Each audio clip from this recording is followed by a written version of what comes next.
Most people imagine the emergency room as a doorway you step through and come back from, but every night I learn what we really step into and what we quietly keep from you, and I'm the one who writes it down as if words can hold back the tide. I'm Evan, charge nurse at St. Brigid's in Tulsa, and I'll tell you the 5 things we see when the hospital is mostly hushed.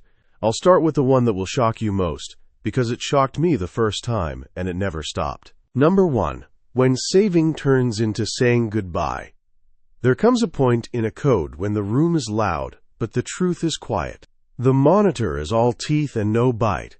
The capnography tracing is a flat whisper under 10. And we're still pushing EPI at 3 to 5 minute marks like the book says. Still bagging, still checking for a rhythm change that doesn't come.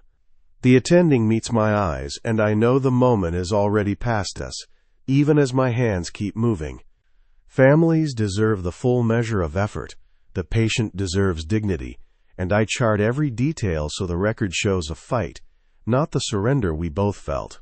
When the attending calls the time and we stop, I feel the echo of compressions in my shoulders for hours.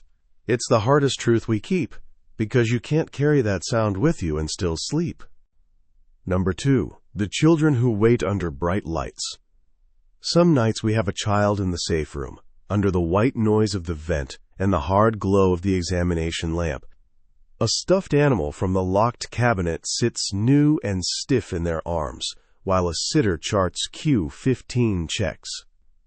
The social worker works phones that give 3 different stories about why it isn't safe to go home.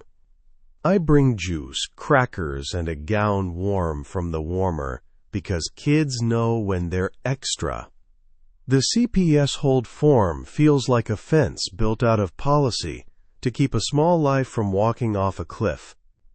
Sometimes a grandparent arrives with a plastic bag of clothes and a face aged 10 years in the car ride. They say, "We can take her," but the paperwork says not tonight. Between love and law, the tension hums like a transformer in the wall. Number 3. The quiet ways people ask for help.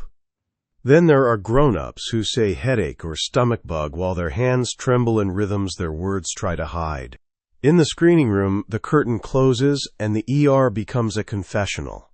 The answers arrive as a nod, a stare at the floor, or a single sentence said without breath.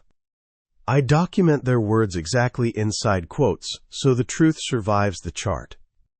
I page the sane nurse on call or slip a folded card with a number beneath discharge papers so it doesn't announce itself before they're ready.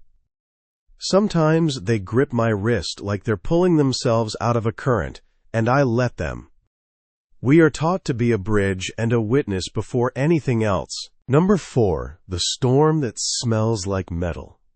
Some nights the air takes on a nickel taste. The waiting room shifts. The man at triage goes from loose to wound tight, and I feel the storm building.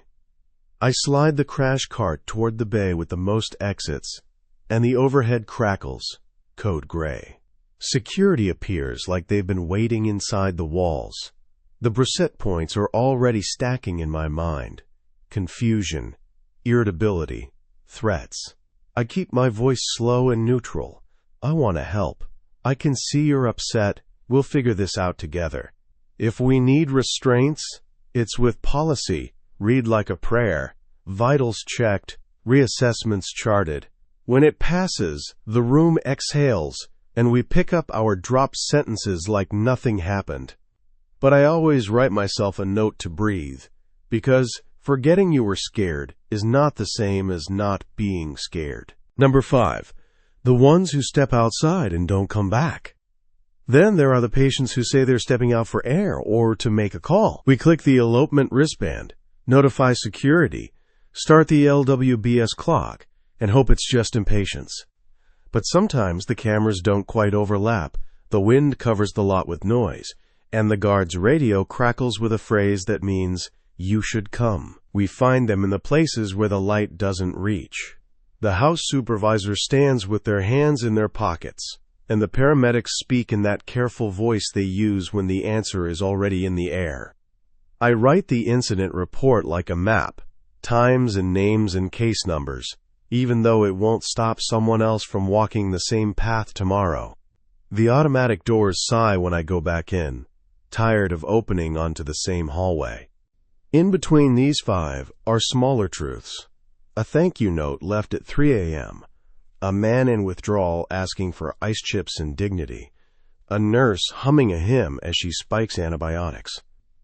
The truth these 5 share is that night after night, we build a fragile order out of alarms and kindness and paperwork and luck. We dull the edges so you can pass through without bleeding on every corner.